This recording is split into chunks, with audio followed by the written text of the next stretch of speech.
अस्सलाम वालेकुम, मैं हूँ जवेरिया सऊद और आप देख रहे हैं प्यारा रमज़ान। और आज हम बात करेंगे कुरान पाक और जदीद साइंस की। कि कुरान पाक में 1400 साल पहले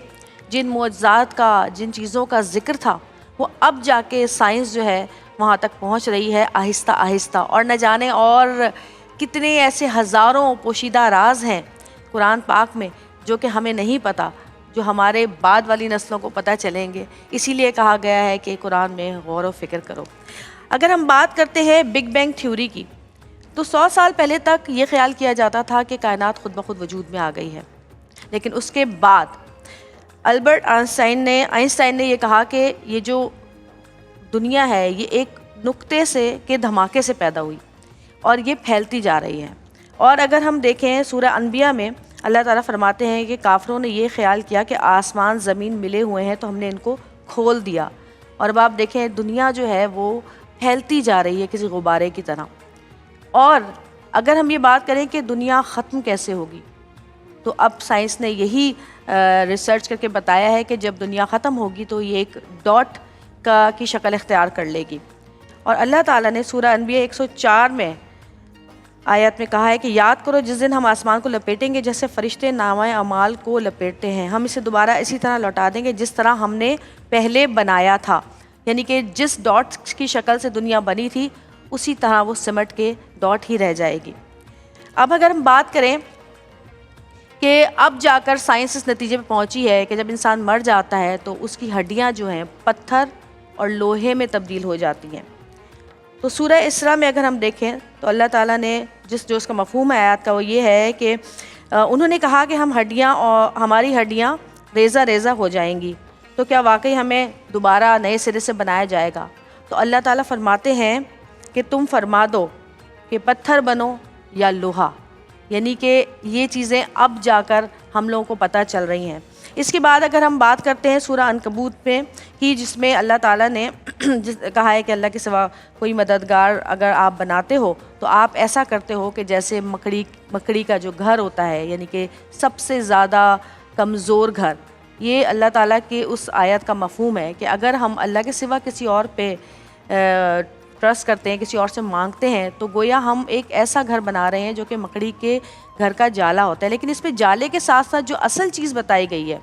वो रिश्तों की बताई गई है। हम सिर्फ मकड़ी के जाले को सोचते हैं लेकिन असल में तो ये रिश्तों की बात की गई है, क्योंकि साइंस ने अब जाकर बताया है कि जो मकड़ी होती है,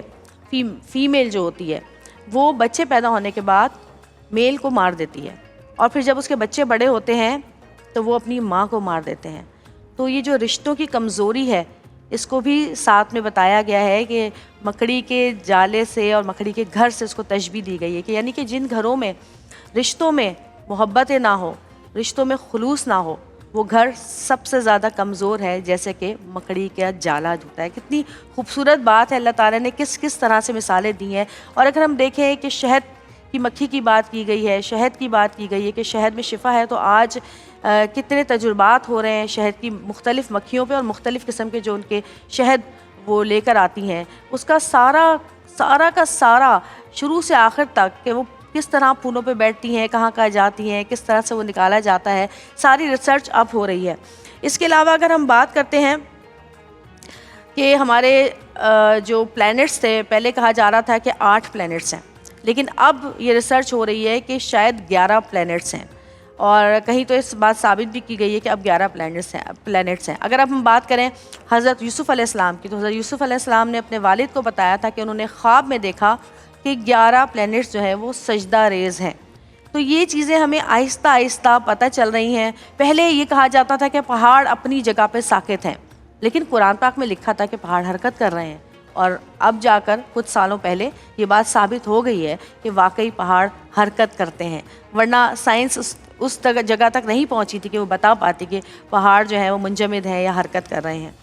इसके अलावा अगर हम बात करें गल्फ़ ऑफ अलास्का, यानी कि ये वो जगह जहाँ पे 2 समंदर आपस में मिलते हैं मगर ये पानी मिक्स नहीं होता। अल्लाह ताला ने सूरह रहमान में बयान फरमाया है कि उसने 2 समंदर बहाए कि दोनों मिले हुए लगते हैं, उनके दरमियान एक आड़ है, वो एक दूसरे की तरफ बढ़ नहीं सकते। اور اس کے علاوہ اب جا کر سائنس نے بتایا کہ جس سمندروں کے اندر بھی والکانوز جو ہیں وہ پھٹتے ہیں اور لاوا جو ہے وہ نکلتا ہے. تو اگر اب ہم قرآن پاک کی آیت کو دیکھیں تو اس میں اللہ تعالیٰ نے قسم کھائی ہے کہ سمندروں کے اندر جب وہ پھٹتے ہیں تو ظاہر ہے وہ گرمائش بڑھتی ہے، کیونکہ والکانوز کے اندر تو لاوا ہوتا ہے تو سمندر کا پانی گرم ہو جاتا ہے. تو سورہ طور میں اللہ تعالیٰ قسم کھا رہے ہیں کہ ابلتے ہوئے سمندر کی قسم، یعنی کہ اتنے چھوٹے سے ایک جملے کے اندر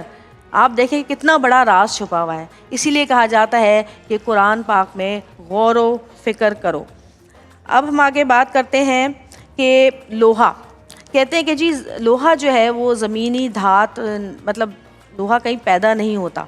تو اگر ہم سورہ حدید میں دیکھیں تو اللہ تعالیٰ نے اس میں کہا ہے کہ ہم نے لوہا اتارا سے مطلب کہ لوہا معدنیات جس طرح دوسرے معدنیات ہوتے ہیں پیدا ہوتا ہے وہ نہیں ہوتا. اور سائنس نے یہ بتایا کہ 5100